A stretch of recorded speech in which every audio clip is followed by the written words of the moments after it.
To break a bad habit, smoking, drinking, habitual lateness, being overweight, whatever, the first and most important thing you must do is decide that you really want to change. That is a decision you and only you can make.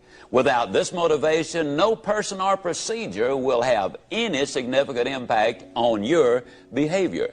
You must decide that you want to take control of your life, that you want to be free, that you want to do things with your life instead of having things done to your life. Secondly, if you need to, get help. Interestingly enough, many people quit their bad habits in the same way they acquired them, by associating with people who share their goals. Alcoholics Anonymous, Gamblers Anonymous, Overeaters Anonymous, literally hundreds of self-help organizations provide just this sort of positive association and support for people with problems. Thirdly, try substitution. There is really no such thing as eliminating a habit. You simply substitute a good one for a bad one. The psychologists say that it's important to have a new activity or habit to fill the void when you start shedding old habits. In place of eating, you might try jogging.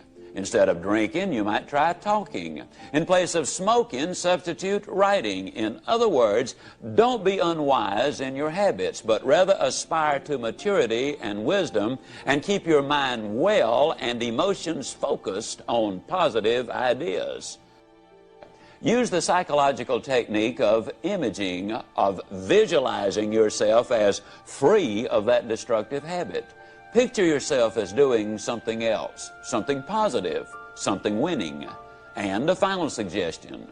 Once you decide to grab hold of a new habit, you will need, for a while, to force yourself to hold on real tight, to hold on to it for all you're worth. Eventually, it will get easier and even become fun. But at first, to make it stick, to turn it into a real good habit, you've got to make yourself do it for at least 21 consecutive days. Do it for 21 consecutive days in a row, and you'll have a real good shot at beginning to live a different kind of life. You might just become a happier, more motivated, excited, and enthusiastic person.